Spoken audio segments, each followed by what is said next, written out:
अस्सलाम वालेकुम एवरीवन, कैसे हैं आप सब लोग। उम्मीद करती हूँ बिल्कुल खैरियत से होंगे। अगर आप मेरे चैनल पे न्यू हैं और अभी तक आपने मेरा चैनल सब्सक्राइब नहीं किया तो अभी कर दें सब्सक्राइब, क्योंकि मेरे चैनल पे आपको मिलने वाली है ऐसी बहुत सारी नॉलेजेबल वीडियोस।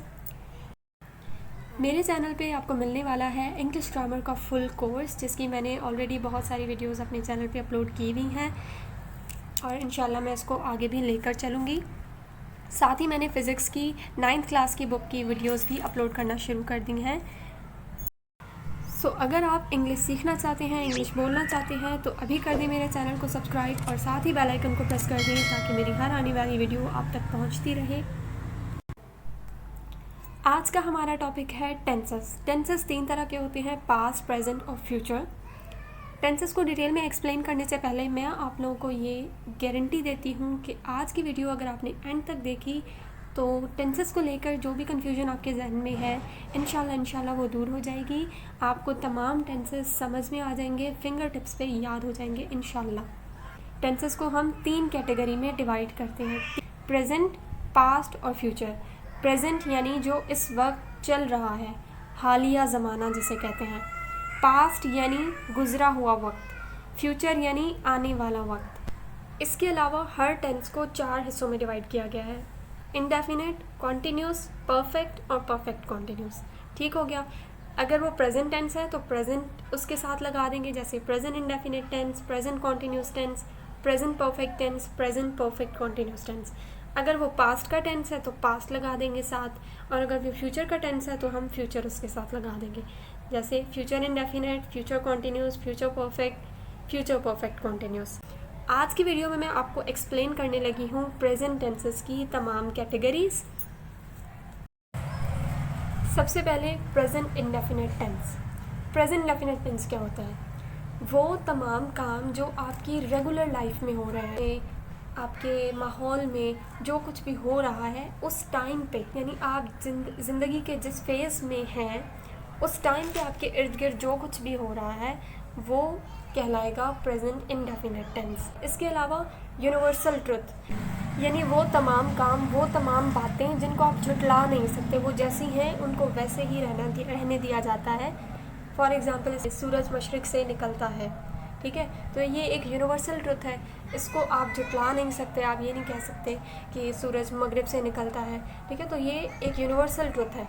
ये भी आएगा प्रेजेंट इंडेफिनिट टेंस में। और डेली लाइफ एक्टिविटीज़ में आप ये ले लें, फॉर एग्ज़ाम्पल कोई मुझसे पूछता है कि आप क्या करती हैं, तो मैं कहूँगी मैं यूट्यूब पे वीडियोस बनाती हूँ, ठीक है, यानी इस टाइम पे मेरी लाइफ में क्या हो रहा है मैं वो उनको बताऊँगी, तो ये कहलाएगा present indefinite tense.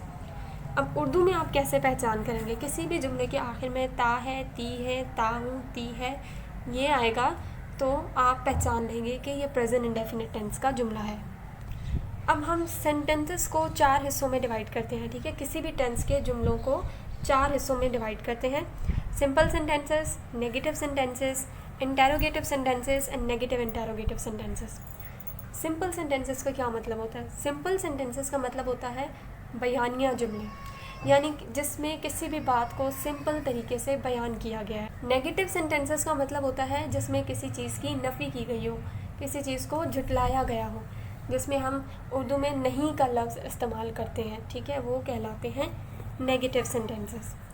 Interrogative sentences का मतलब होता है सवालिया जुमले, जिसमें कोई भी सवाल पूछा गया हो। नेगेटिव इंटेरोगेटिव सेंटेंसेस का मतलब है जिसमें सवाल भी किया गया हो और उसमें काम को झुटलाया भी गया हो, नहीं भी लफ्ज़ इस्तेमाल हुआ हो और उसमें सवाल भी किया गया हो, तो ये कहलाते हैं नेगेटिव इंटेरोगेटिव सेंटेंसेस। अब आपने किसी उर्दू के जुमले को इंग्लिश में कन्वर्ट कैसे करना है, आपने कौन से रूल्स अपने जहन में रखने हैं, वो मैं आपको बताती हूँ। सिंपल सेंटेंसेस के लिए क्या है, आपने अगर कोई सेंटेंस है आपके पास प्रेजेंट इंडेफिनिट टेंस का, यानी कोई ऐसा सेंटेंस है जिसके आखिर में ता है, ती है आ रहा है, तो आप समझ जाएंगे कि ये प्रेजेंट इंडेफिनिट टेंस है। तो उसमें आप सेंटेंस को इंग्लिश में कैसे कन्वर्ट करोगे? हेल्पिंग वर्ब आपने याद रखना है कि प्रेजेंट इंडेफिनिट टेंस के सिंपल सेंटेंसेस में कोई हेल्पिंग वर्ब यूज़ नहीं करते। फॉर्मूला क्या आपने जहन में रखना है? Subject plus first form of verb plus object. Subject क्या होता है? सब्जेक्ट का मतलब है कोई भी बंदा या कोई भी चीज़ ऐसी जिसके बारे में उस सेंटेंस में बात की गई है वो कहलाता है सब्जेक्ट। तो सबसे पहले आपने सब्जेक्ट को रखना है, उसके बाद आपने वर्ब को रखना है और उसके बाद एंड पे आपको रखना है ऑब्जेक्ट को। अब वर्ब के साथ मैंने लिखा है ES, ये मैं आपको बताती हूँ ये मैंने क्यों लिखा है। ये मैंने इसलिए लिखा है क्योंकि अगर हमारे पास सब्जेक्ट ही, शी, इट या कोई सिंगुलर नाउन हो तो आपने क्या करना है, वर्ब की फर्स्ट फॉर्म के साथ SES, IES का इजाफा कर देना है। इसकी एग्जांपल आप देखें, शी गोज़ टू स्कूल। अब वर्ब की फर्स्ट फॉर्म गो, इसके साथ मैंने ES लगाया है क्योंकि सब्जेक्ट यहाँ पे था शी। सब्जेक्ट क्या था, शी। तो वर्ब की फर्स्ट फॉर्म के साथ मैंने ES का इजाफा कर दिया। शी गोज़ टू स्कूल, वो स्कूल जाती है।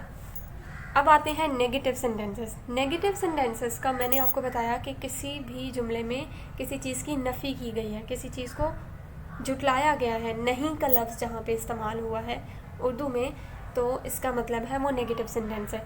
अब उस नेगेटिव सेंटेंस को आपने जब इंग्लिश में कन्वर्ट करना है, ट्रांसलेट करना है, तो आपने कौन सा फार्मूला ज़हन में रखना है। हेल्पिंग वर्ब इसमें आपने डू नॉट और डज नॉट यूज़ करने हैं। फार्मूला आपके जहन में होना चाहिए subject plus helping verb plus first form of verb plus object. Same वही फार्मूला है, बस आपने सब्जेक्ट के बाद हेल्पिंग वर्ब डू नॉट या डज नॉट लगाना है। अब डू नॉट और डज नॉट किसके साथ लगेगा ये मैं आपको बताती हूँ। डू नॉट वहाँ यूज़ होता है जहाँ पे आपके पास सब्जेक्ट आई, वी, यू, दे या कोई प्लूरल नाउन हो। और डज नॉट आपने वहाँ यूज़ करना है जहाँ पे सब्जेक्ट ही, शी, इट या सिंगुलर नाउन हो। अब आते हैं इंटेरोगेटिव सेंटेंसेस। इंटेरोगेटिव यानी सवालिया जुमले। सवालिया जुमले के लिए आपने हेल्पिंग वर्ब यूज़ करना है डू या does, helping verb plus subject plus first form of verb plus object. ये इसका हो गया फॉर्मूला। यानी आपने सवालिया जुमलों में क्या करना है, जो हेल्पिंग वर्ब होगा उसको आपने पहले लिखना है, फिर सब्जेक्ट, फिर first form of verb plus object. Same वही फार्मूला जो सिंपल सेंटेंसेस में हमने यूज़ किया वही इंटेरोगेटिव सेंटेंसेस में भी आएगा, वही नेगेटिव सेंटेंसेस में भी। फ़र्क सिर्फ इतना है कि उसमें सिंपल सेंटेंसेस में हेल्पिंग वर्ब यूज़ नहीं हो रहा था और नेगेटिव और इंटेरोगेटिव सेंटेंसेस में हम हेल्पिंग वर्ब यूज़ कर रहे हैं। नेगेटिव इंटेरोगेटिव सेंटेंसेस में दो हेल्पिंग वर्ब हैं, डू नॉट और डज नॉट, यानी दोनों उसमें यूज़ होंगे। इसका फॉर्मूला क्या है, पहले आपने लिखना है हेल्पिंग वर्ब, फिर लिखना है सब्जेक्ट, फिर नॉट, फिर फर्स्ट फॉर्म ऑफ वर्ब के साथ ऑब्जेक्ट।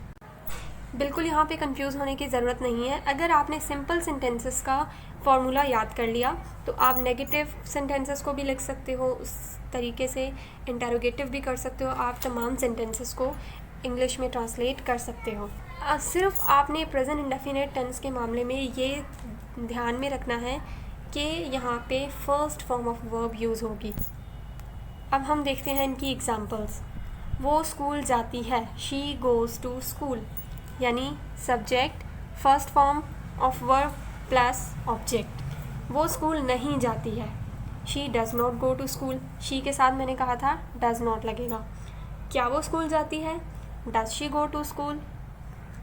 क्या वो स्कूल नहीं जाती है, does she not go to school. यानी सिर्फ आपने हेल्पिंग वर्ब को चेंज करना है, हेल्पिंग वर्ब की जगह को चेंज करना है, बाकी तमाम फार्मूला वही रहेगा।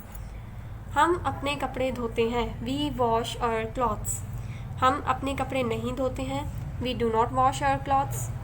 क्या हम अपने कपड़े धोते हैं, do we wash our clothes.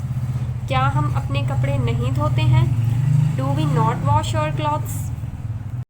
ऊपर वाली एग्जांपल्स में देखें, क्योंकि यहाँ पे सब्जेक्ट शी था, सिंगुलर नाउन था, इसलिए हमने यहाँ पे हेल्पिंग वर्ब कौन सा यूज़ किया, डज। और यहाँ पे नीचे वाली एग्जांपल में सब्जेक्ट हमारे पास था वी, ये एक प्लूरल सब्जेक्ट है, इसलिए यहाँ पे हेल्पिंग वर्ब डू यूज़ करेंगे।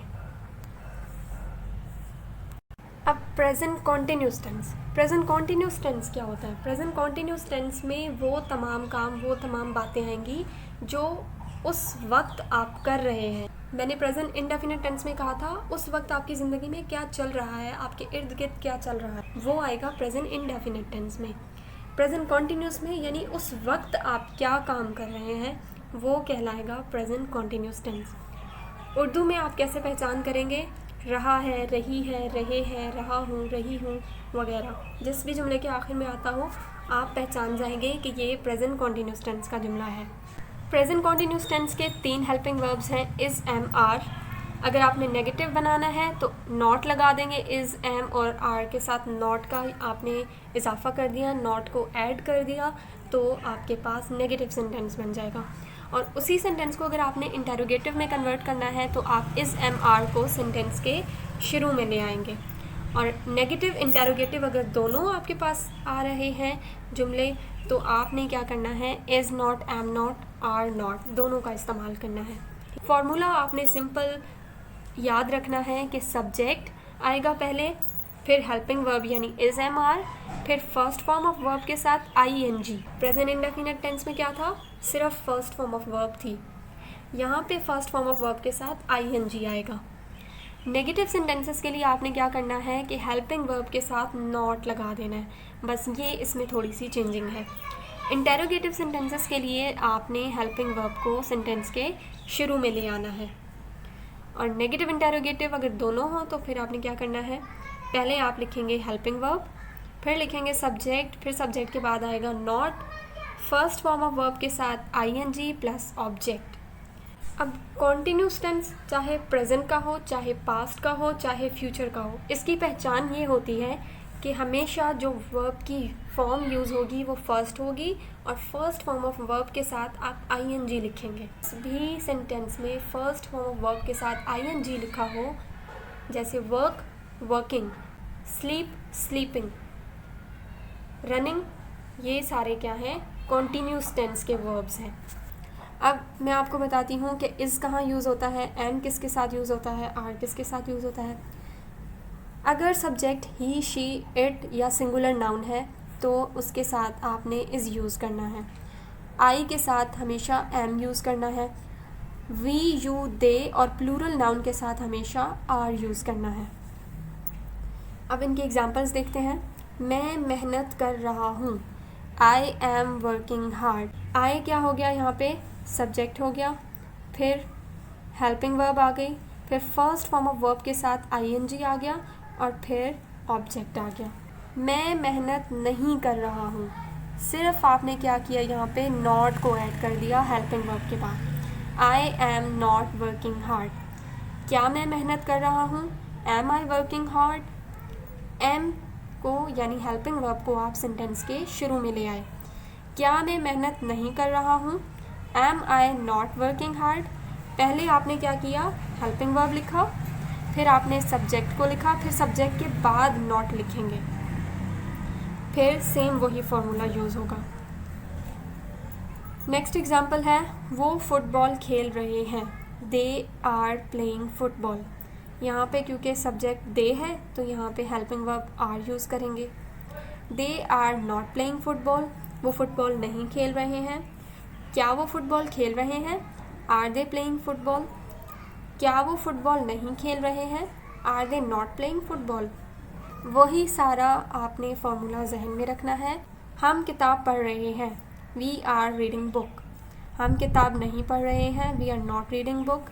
क्या हम किताब पढ़ रहे हैं, आर वी रीडिंग बुक। क्या हम किताब नहीं पढ़ रहे हैं, are we not reading book.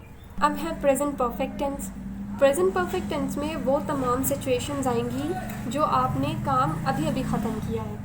अब आप ये सोच रहे होंगे कि हमने अगर काम ख़त्म कर लिया है तो ये तो पास्ट में आना चाहिए, लेकिन ऐसा नहीं है। वो काम इसलिए प्रेजेंट में आएगा क्योंकि आपने वो अभी अभी रिसेंटली ख़त्म किया है। जैसे मैं कहती हूँ मैं ये किताब पढ़ चुकी हूँ, तो ये प्रेजेंट परफेक्ट टेंस होगा, नॉट पास्ट परफेक्ट। उर्दू में आपने पहचान करनी है कि जुमले के आखिर में चुका है, चुकी है, चुके हैं, चुकी हूँ, चुका हूँ, हुआ है, हुई है, हुई हूँ, ये सारा आता है प्रेजेंट परफेक्ट टेंस में। प्रेजेंट परफेक्ट टेंस की हेल्पिंग वर्ब्स हैं हैज़ और हैव। नेगेटिव बनाना है तो उनके साथ नॉट लगा देंगे। इंटेरोगेटिव बनाना है तो हैज़ हैव को सेंटेंस के स्टार्टिंग में ले आएंगे और नेगेटिव इंटेरोगेटिव के लिए हम हैज़ हैव और नॉट भी यूज़ करेंगे। परफेक्ट टेंस की ये पहचान है कि परफेक्ट टेंस में हमेशा हम वर्ब की थर्ड फॉर्म यूज़ करते हैं। इंडेफिनिट में हम फर्स्ट फॉर्म यूज़ करते हैं, कॉन्टीन्यूस में फर्स्ट फॉर्म के साथ ing यूज़ करते हैं, और परफेक्ट में क्या करते हैं, थर्ड फॉर्म यूज़ करते हैं। अब सिंपल सेंटेंसेस का क्या फॉर्मूला है?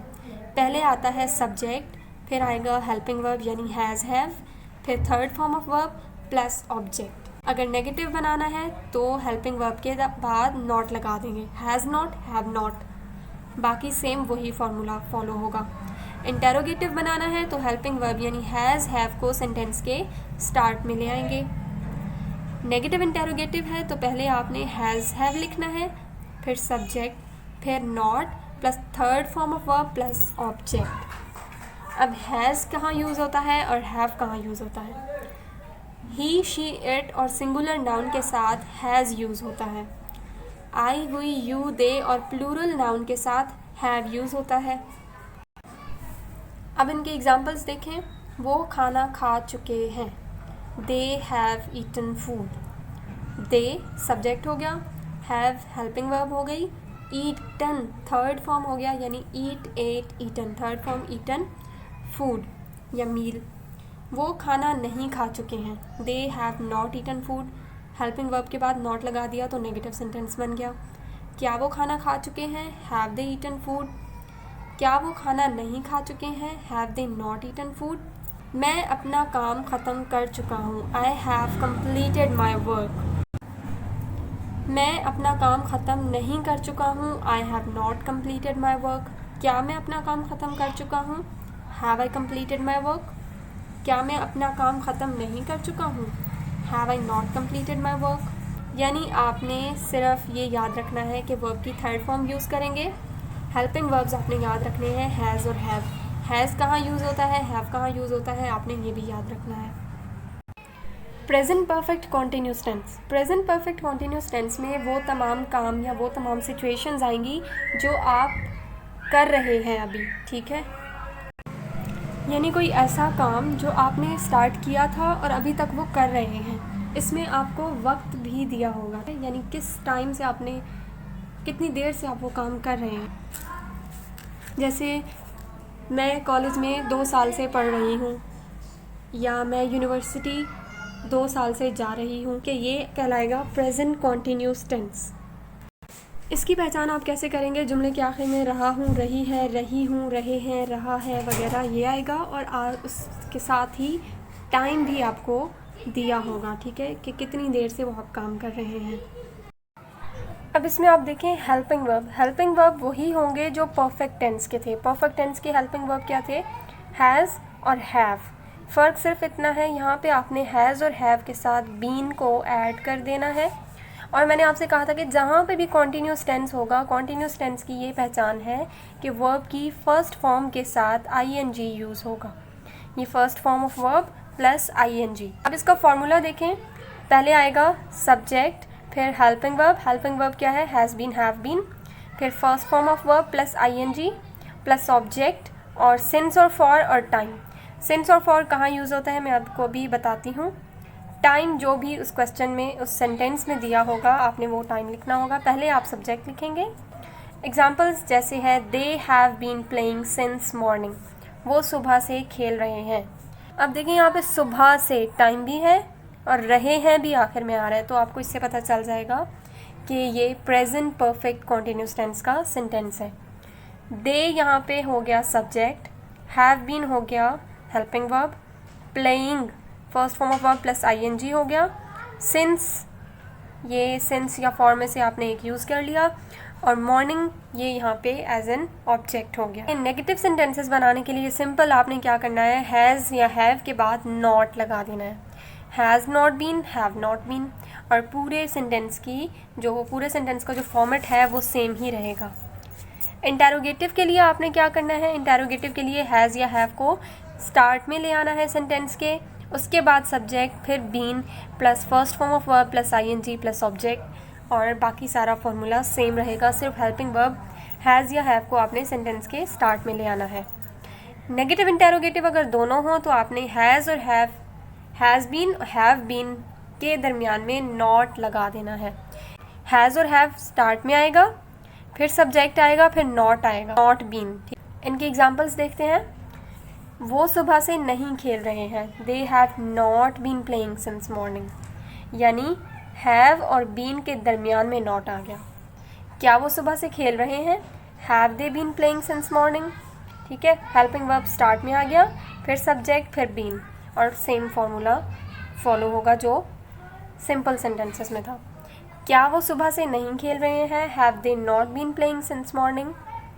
हम 2 घंटों से पढ़ रहे हैं, we have been reading for 2 hours। हम 2 घंटों से नहीं पढ़ रहे हैं, we have not been reading for 2 hours। क्या हम 2 घंटों से पढ़ रहे हैं, have we been reading for 2 hours। क्या हम 2 घंटों से नहीं पढ़ रहे हैं, have we not been reading for 2 hours। अब यहाँ पे आपको एक ये बात जो है वो आप सोच रहे होंगे कि आपको कैसे पता चलेगा कि यहाँ पे सिंस यूज़ करना है या फॉर यूज़ करना है। जब भी कभी आपके पास टाइम प्रॉपरली मेंशन होगा, जैसे 2 hours, 2 years, 2 weeks, ठीक है, तो आपने वहाँ पे फॉर यूज़ करना है। जब आपको उस एग्जैक्ट टाइम दिया हो तो आप वहाँ पे फॉर यूज़ कर। लेकिन जब आपके पास इस तरह से लिखा हो कि जैसे वो सुबह से खेल रहे हैं, ठीक है, सुबह से, अब ये तो बताया हुआ है कि कितनी देर से, ठीक है, लेकिन एग्जैक्ट टाइम नहीं बताया हुआ कि सुबह के कौन से टाइम से वो, ठीक है, तो आप यहाँ पे सिंस यूज़ करोगे। इसी तरह वो रात से पढ़ रहा है, वो बहुत सालों से मेहनत कर रहे हैं, इसमें एग्जैक्ट टाइम नहीं बताया हुआ, एक जस्ट एन अंदाज़ा लगाया हुआ है, एस्टिमेट बताया हुआ है, तो इसलिए यहाँ पे सिंस यूज़ करेंगे।